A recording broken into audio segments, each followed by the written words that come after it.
Aujourd'hui, une femme sur 3 n'aura pas suffisamment cotisé le jour de sa retraite puisqu'elle aura travaillé à moins de 50% pendant 10 ou 15 ans de sa vie.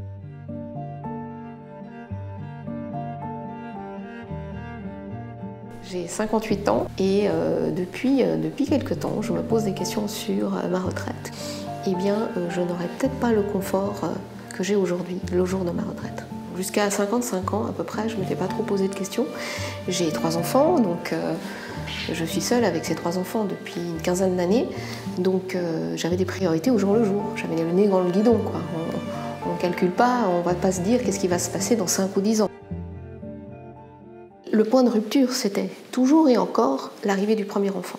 C'est là où j'ai perdu mon poste de travail, puisqu'on m'a licenciée à ce moment-là en me disant que c'était mieux de rester à la maison avec ses enfants, son enfant quand on était mère. Et ensuite, on passe à temps partiel.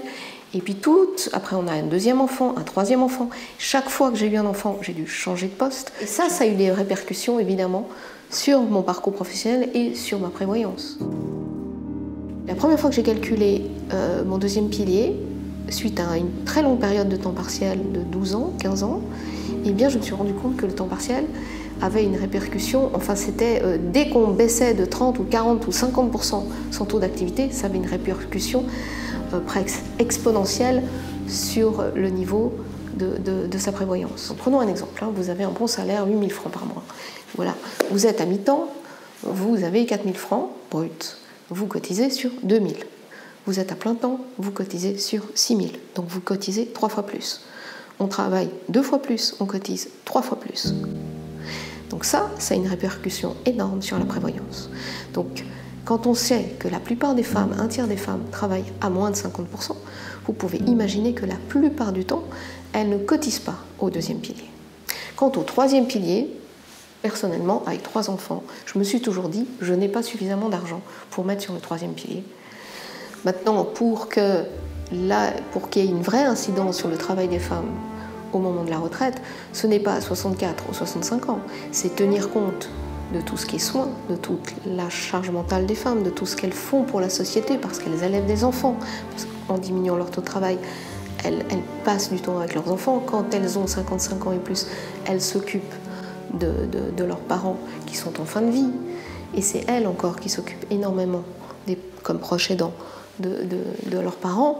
Eh bien, ça, ce n'est pas encore reconnu dans la société. Donc elles travaillent et grâce à ce travail non rémunéré, elles font économiser à l'économie, puisque une femme âgée dont les enfants s'occupent, c'est une femme âgée qui n'a pas besoin d'être placée. Si on peut se donner un conseil aux femmes, c'est d'abord de s'informer sur ces questions-là, de cotiser le plus tôt possible, même si c'est pour mettre 100 ou 200 francs de côté tous les mois, mais de commencer le plus tôt possible pour au moins cumuler sur la durée. Et puis, c'est aussi de ne pas forcément envisager... Alors, c'est facile de dire il ne faut pas prendre des 30% et des 40%. Mais c'est vrai que quand on est au début... Quand on a des enfants, quand on est au début de ces années en couple, on se dit mais j'ai un 30%, j'ai un 40%, et c'est un peu le conte de fées, tout va très bien et j'aurai jamais de problème. Je pars du principe qu'une femme doit être autonome financièrement, elle doit toujours penser à son autonomie financière.